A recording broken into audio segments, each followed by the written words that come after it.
Bonjour, je vais corriger l'exercice 1 du TD 19, 18 pardon.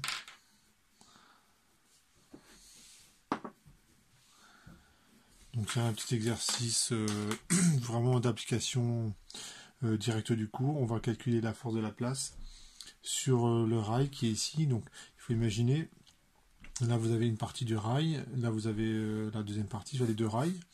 Et ici vous avez une tige qui peut se déplacer sans frottement le long du rail. C'est un peu comme si, je peux le faire, je peux le bricoler vite fait. C'est comme si j'avais un rail qui est incliné. Donc ouais, je vais incliner avec... voilà, j'ai un rail qui est incliné, donc vous ne le voyez pas vu du dessus, mais j'ai mis une cale, donc je l'ai surélevé de ce côté-là, là où il y a la règle. Et je mets par-dessus une tige qui peut rouler. Il me faudra quelque chose qui peut rouler, par exemple ce stylo-là. Voilà, c'est une tige qui pourrait rouler. Alors évidemment, avec la gravité, on descend la pente. D'accord? Donc il faut imaginer que ce stylo-là et ça, c'est conducteur. Donc vous imaginez. Vous faites passer du courant, hop, hop, hop. Donc et la force de la place, elle s'applique sur toutes les parties du circuit. C'est-à-dire qu'il y a une force de la place qui s'applique sur ce rail-là, celui que je suis en train de tenir. Il y a une force de la place qui s'applique sur ce rail-là. Mais en fait, je m'en fiche complètement de cette partie-là de la force de la place. Pourquoi? Parce que le rail, vous l'avez fixé. Il n'y a pas de raison qu'il bouge. Donc, par contre, cette partie-là, qui peut se déplacer sans frottement, puisque là, en fait, elle roule, eh bien, la force de la place, elle va forcément... elle peut avoir un impact sur le mouvement de cette tige. Et donc c'est ça qu'on étudie dans cet exercice. Donc l'angle alpha, c'est entre les rails et l'horizontale. Vous avez la tige qui est ici. Donc la force de la place, je ne l'aurai qu'entre le point A ici et le point B qui se trouve là. Sur la longueur petit a, le petit segment qui dépasse de ce côté-ci et de ce côté-là, en fait, ne joue strictement aucun rôle parce que le courant, en fait, n'y va pas. C'est un cul-de-sac, donc il ne peut pas y aller. Pareil, sur ce côté-là, le courant n'y va jamais.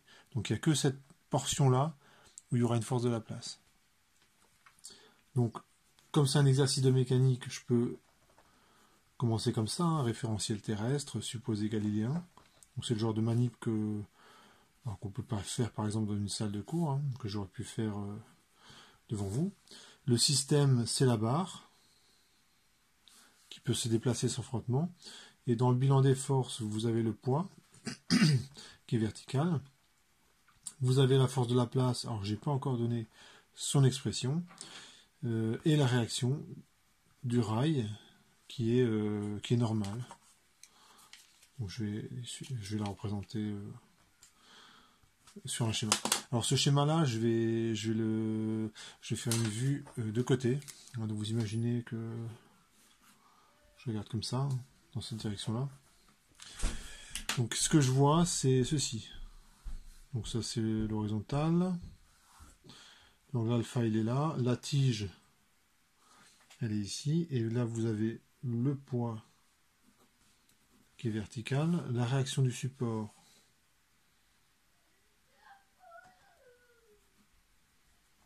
qui est comme ceci, et ici j'ai un angle droit, ça veut dire qu'il n'y a pas de frottement. Donc ça, par exemple, si j'ai une tige qui roule, ça c'est pas mal, comme il n'y a quasiment pas de frottement, parce que ça roule. Il y a juste du frottement de roulement, donc qui peut être très faible si on est métal sur métal, par exemple. Et vous avez bien sûr la force de la place. Donc pour savoir comment est la force de la place, on utilise sa main droite. Je mets le pouce suivant le conducteur. Donc je fais comme si I était positif. B, je le mets suivant l'index. Et la force sera suivant le majeur. Donc je fais pas le geste pour les... c'est pas bien de faire ce geste-là. Donc je vais le faire sur mon petit rail de la place bricolé. Donc imaginons le courant, il est comme ça. Là, il va comme ceci, ensuite il passe dans la tige, et puis il repart comme cela. Donc là, ce n'est pas représenté, mais ici, il y a forcément un générateur quelque part. Donc je me mets sur la tige, je mets le pouce suivant la tige, dans la direction de l'intensité. Le champ magnétique, il est vers vous. Donc bon, là, je suis pas super souple pour faire ça, mais il faut imaginer là ce doigt-là, l'index, qui pointe vers vous. Donc ça fait un truc comme ça, et le majeur qui pointe dans cette direction-là. Donc je vais... Bon, désolé pour le... Je suis pas hyper souple, hein. Donc pour moi c'est pas évident de vous montrer ça parfaitement. Mais en tout cas sur le schéma ça donnerait ça. La force de la place, elle serait comme ça si I est positif. Alors c'est le cas parce que sinon la tige elle dévale la pente. Et ce qu'on veut justement c'est obtenir une position d'équilibre, que la tige ne bouge plus. Et donc je vais simplement projeter, hein, on vous dit qu'il y a équilibre, c'est ça, vous verrez, etc. Voilà. Donc pour ces conditions-là, la tige elle bouge plus. Donc je vais écrire, on projette le PFD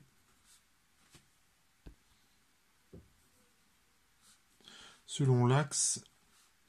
Alors je l'appelle OX. Donc l'axe OX il serait comme ceci.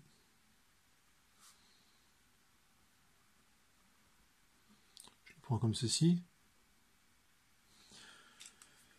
Et la projection du poids,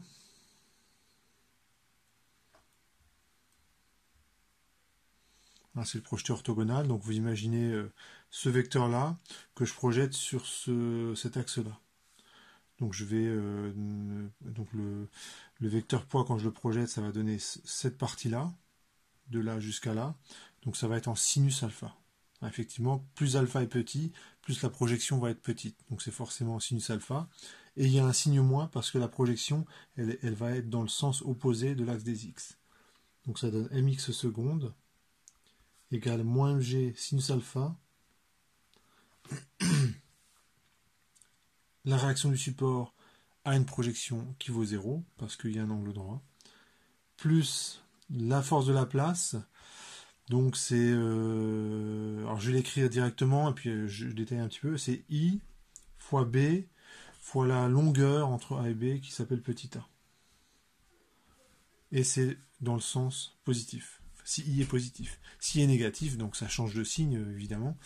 Mais voilà, la formule, c'est la même. Cette formule-là marche pour I positif ou négatif.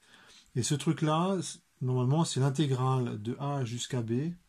Ou plutôt, non, excusez-moi, puisque je parcours le conducteur dans le sens de l'intensité. Hein, vous avez vu que l'intensité, elle est comme ceci. C'est I dl vectoriel B. Et tout ça, c'est projeté suivant l'axe des X. Donc le I, il est là. Lorsque j'intègre de B à A, D2L, ça donne la distance petit a fois et B, ben, ça vous donne ce terme-là. Et le signe, j'ai utilisé la main droite pour déterminer que la force de la place était dans ce sens-là. Ce que j'aurais pu également faire, c'est écrire le vecteur D2L sur le projeter dans le repère X, Y, Z. Je projette le vecteur B dans le repère X, Y, Z. Je fais mes calculs et je trouve le même résultat. Donc là, j'ai un petit peu accéléré.